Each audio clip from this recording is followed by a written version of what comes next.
Mannarkkad sub ജയിലിന് കൈമാറിയ സ്ഥലം തിരിച്ചുപിടിക്കണമെന്ന് നഗരസഭാ യോഗത്തിൽ പ്രമേയം. നഗരസഭയുടെ വിവിധ പദ്ധതികൾ നടപ്പാക്കാൻ ഈ സ്ഥലം ആവശ്യമെന്ന് ഭരണസമിതി.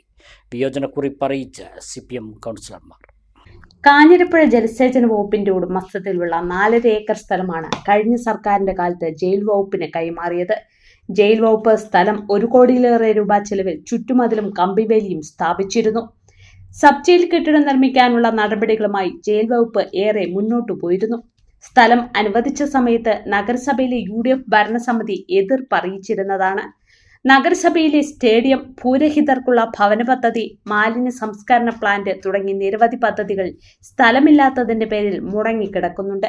ഇത്തരം പദ്ധതികൾക്ക് ഈ സ്ഥലം അനുയോജ്യമാണെന്നും ജയിൽ വകുപ്പിൽ നിന്ന് സ്ഥലം തിരിച്ചു വാങ്ങണമെന്നും ആവശ്യപ്പെട്ടുള്ള പ്രമേയം മുൻ നഗരസഭാ അധ്യക്ഷനും സ്ഥിരം സമിതി അധ്യക്ഷനുമായ C. മുഹമ്മദ് ബഷീറാണ് അവതരിപ്പിച്ചത്.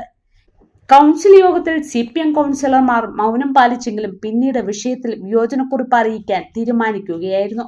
ഇടതുപക്ഷ സർക്കാർ തീരുമാനം അട്ടിമറിക്കാനുള്ള പ്രമേയം അംഗീകരിക്കില്ലെന്നും 12 CPM കൗൺസിലർമാർ ഒപ്പിട്ട വിയോജനക്കുറിപ്പ് വെള്ളിയാഴ്ച ഭരണസമിതിക്ക് നൽകുമെന്നും CPM പാർലമെന്ററി പാർട്ടി നേതാവ് S. അജയ്കുമാർ അറിയിച്ചു. ചില കരുതലുകൾ ബന്ധങ്ങൾ പോലെ അമൂല്യങ്ങളാണ്. പഴയ ഗോൾഡ്, തലമുറകൾ കൈമാറിയ ആത്മബന്ധം.